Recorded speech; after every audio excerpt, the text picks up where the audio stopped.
Recentemente a gente gravou um vídeo, especificamente eu gravei um vídeo sobre identidade visual para diferentes pontos de contato, como é que a gente pode, se adaptar. Mas hoje nesse vídeo vamos falar também da parte de estratégia, né, Daltro? É isso aí. Vamos lá, depois da vinheta.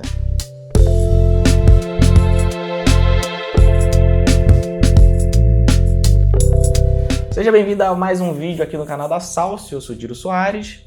Daltro Coutinho. Estamos aqui para falar sobre estratégia de marca, até sobre identidade visual. Se você não viu esse vídeo, vá lá ver, mas fica aqui um pouco, vai ver depois desse vídeo. E a gente vai falar sobre diferentes canais, diferentes pontos de contato, porque cada vez mais a gente está tendo um crescimento de pontos de contato, onde a marca vai fazer o seu marketing, vai fazer a sua comunicação. E a gente já falou sobre a identidade visual. E nesse vídeo da identidade visual eu falo de conheça seus pontos de contato, faça ali a hierarquia desses pontos de contato e conheça ali a tecnologia que é utilizada. Mas, Daltro, e a estratégia, a parte de posicionamento, de estratégia de marca, tem diferença para diferentes pontos de contato? Como é que faz? Não tem diferença. Acabou o vídeo, voltamos já. Tô brincando. Até o próximo. Até a próxima. Vamos lá. Não e sim. A grande verdade é essa. Não tem diferença na hora de nós pensarmos no modelo de estratégia. Qual é o diferencial que vai ser comunicado, quais são os atributos que vão ser comunicados. Isso, de fato, não muda tanto, porque quando a gente pensa em posicionamento, o que a gente está pensando é nisso. Diferencial, atributos, personalidade, características, e a gente está pensando muito mais no o que será comunicado do que no como será comunicado, que aí sim entra a estratégia de multicanais, né? Mas tem uma coisa que é relevante a gente entender, né? Que é justamente a questão dos pontos de contato. Por quê? Lá na etapa estratégica, quando a gente monta uma estratégia, na verdade, antes de montar a estratégia, a gente precisa ter um entendimento de quais são os pontos de contato da marca para conseguir falar para esse cliente, para que ele tome uma boa decisão, quais são as questões que ele vai enfrentar lá na frente. Então, por exemplo, uma estratégia mais ousada exigirá pontos de contato XYZ, porque você não pode fazer o mais do mesmo. Uma estratégia mais tradicional exigirá pontos de contato XYZ, porque você vai seguir meio que as tendências que está todo mundo fazendo, né? Isso muda um pouco e também muda a questão do verbal, né?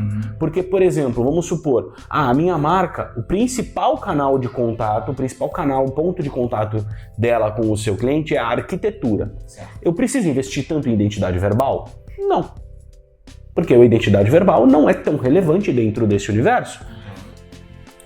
O meu principal ponto de contato, agora saindo desse universo, o meu principal ponto de contato é a internet, é o meu site. Preciso investir em identidade arquitetônica? Não, de novo. Então, isso acaba servindo para a gente ter um entendimento da amplitude do projeto, até onde que a estratégia deve abranger, até onde que ela deve ir, inclusive qual elasticidade ela deve ter, dependendo desses pontos de contato, e entender do que o cliente vai precisar, porque tem aquela máxima, né? Todo projeto que a gente faz focando naquilo que o cliente precisa.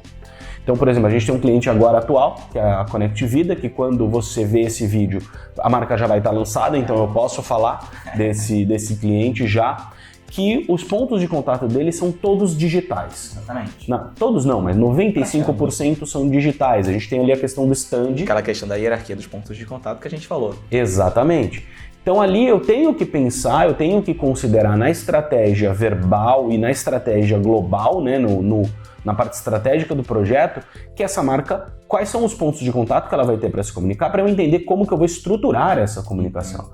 Porque se eu tenho só um ponto de contato, e é um ponto de contato onde o cliente tem contato pouquíssimas vezes com a minha marca, a minha mensagem ela precisa ser muito reta. Certo. Ela precisa ser sempre a mesma coisa. Para que sempre que ele entrar em contato comigo, ele receba aquele negócio, aquela informação.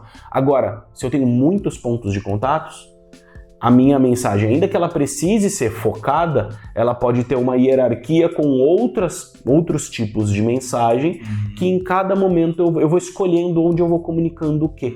Então, tem essas variações, essa questão de canais, ela gera uma variação, mas na parte estratégica é bem pequena. Eu vou te fazer uma pergunta, então. A gente vê alguns profissionais de marketing falando que cada canal tem a sua própria linguagem. O Instagram tem uma linguagem, o TikTok tem outra linguagem. Eu acho que essa pergunta surge daí também. A gente costuma ver, e aí eu acho que pode ser uma percepção minha de ser errado ou não, no site da empresa ela tem uma linguagem mais tradicional, mais institucional, mais conservadora, e aí quando ela vê a necessidade de ir pro Instagram, às vezes não tem, às vezes tem, mas aí ela quer ir com a linguagem jovem, humorística, pro Instagram para ganhar seguidor. E aí? Receita do fracasso, né? Receita do fracasso. Assim, como você começou a dizer, existe uma verdade aí. Existe uma verdade.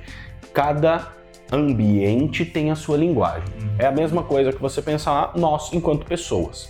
Cada ambiente tem a sua linguagem. A reunião, o futebol com seus amigos tem uma linguagem. A academia tem uma linguagem. O casamento da sua avó, casamento da avó parece meio estranho, né? Mas a bodas de ouro da sua avó tem uma outra linguagem. Quando você é noivo em um casamento, quando você está casando, você tem uma outra linguagem. Mas em nenhuma delas você deixa de ser você. Você muda algumas coisas na sua linguagem, na sua postura, mas você não deixa de ser você mesmo. Esse é o grande ponto. Então, assim, existe mudança de linguagem? Existe, mas você não pode perder a sua essência. Eu acho que esse é o maior desafio das marcas quando elas entram em mídias sociais e no mundo digital de uma maneira geral, meio a revelia. Eu ia usar outro termo aqui que ia ter que ser cortado. Mas entra meio a revelia, entra na louca, sabe? Sem planejar, sem estudar, sem entender o que deve ser feito. Então, assim, precisa ser um pouquinho mais jovem, precisa ser um pouquinho... Na verdade, não é jovem a palavra certa, mas precisa ser um pouquinho mais contemporâneo. Precisa entender os movimentos atuais, quem está naquela rede. Por isso, inclusive, você falou uma coisa que eu acho que é muito interessante. Será que a marca tem que estar no Instagram? Se o teu site é 100% tradicional, se você é uma marca muito tradicional e tudo mais, cara, você precisa estar no Instagram? O teu público vai estar no Instagram? Porque o teu público é o público mais tradicional. Ele vai estar lá? Ou é melhor você estar no Facebook, que hoje o Facebook é onde está a idosaiada, para não falar outro termo ruim. Mãe, vô. Exatamente. O Facebook agora é o lugar do pessoal mais sênior. Ó, jeito legal de falar que é velho. O Facebook hoje é a melhor idade. A melhor idade. Melhor para quem? Mas o Facebook é esse lugar. Talvez o LinkedIn é um espaço com uma maior atração, uma maior tração para esse tipo de linguagem. Talvez faça mais sentido. Conheça a importância de onde você tem que estar, né? E onde está o seu público, né? Onde estão as pessoas que são do seu interesse, né? Então eu acho que isso é muito importante. Existe variação de linguagem? Sem sombra de dúvida. Mas não se perde a essência. E mais importante do que a variação da linguagem em si é você saber onde você tem que estar. Exatamente. Bom, acho que é isso. É isso. O vídeo de hoje é bem curto, né? Eu considero que nós pensamos que seria mais curto ainda, mas faça todo aquele ritual que a gente sempre pede para você. Quer ver outros vídeos sobre identidade visual, sobre gestão de marca, sobre brand, name, identidade arquitetônica? Entra aqui no nosso canal, temos playlists separadas sobre esses assuntos. Tem ideia, tem sugestão, tem dúvida sobre algum assunto que você não achou aqui? Manda pra gente, comenta, deixa seu like, que aí o YouTube vai entender que você tá gostando do nosso conteúdo. Se inscreve, siga a gente nas redes sociais, que a gente sempre vai estar aqui toda semana com vídeos interessantes. Pode não ser também, a gente sempre se esforça pra A gente tenta fazer com que seja interessante. Mas se você não achou esse vídeo interessante, pula pro próximo, mas continua no canal pelo menos. E a gente te aguarda nos próximos vídeos. Até lá! Até lá!